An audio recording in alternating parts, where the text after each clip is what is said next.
যার গুণ আছে তার দোষ থাকবে, এটাই স্বাভাবিক। ইদানিং খেয়াল করছি সেন্ট মেরিজের গার্জিয়ানরা এই স্কুলটাকে নিয়ে অনেক বাজে বাজে কমেন্ট করে করে ভিডিও আপলোড করছে, যেটা একদমই উচিত না।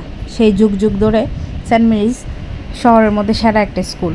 সেন্ট মেরিজের নাম শুনতেই গার্জিয়ানরা ফিদা হয়ে যায় সেন্ট মেরিজে বাচ্চাদেরকে পড়াবে। তাহলে ধৈর্য নাই কেন?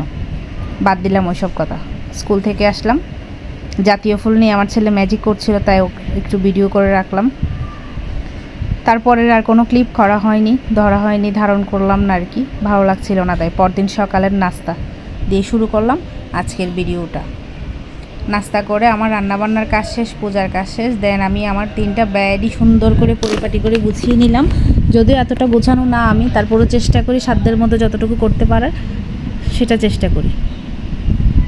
সব কাজ শেষ করে এই যে আমার এখন অলস সময় কাটাচ্ছি, কী করবো তাই আয়নায় একটু নিজেকেও দেখাই নিলাম।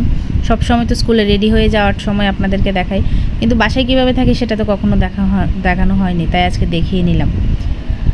সকালে একবার নাস্তা করলাম, আবার সিঙ্গারা খেতে ইচ্ছে করলো, তাই রুনাদির সাথে বসে সিঙ্গারা খেলাম, চা খেলাম। এদিকে মেশিনে কাপড় দিয়ে গিয়েছিলাম, এসে দেখলাম কাপড়ও ধোয়া প্রায় শেষ। আমার ভিডিও প্রায় শেষের দিকে। সবাই ভালো থাকবেন, সুস্থ থাকবেন এবং সাবধানে থাকবেন। লাইক কমেন্ট শেয়ার দিয়ে আমার পাশে থাকবেন। ধন্যবাদ ভিডিওটা দেখার জন্য।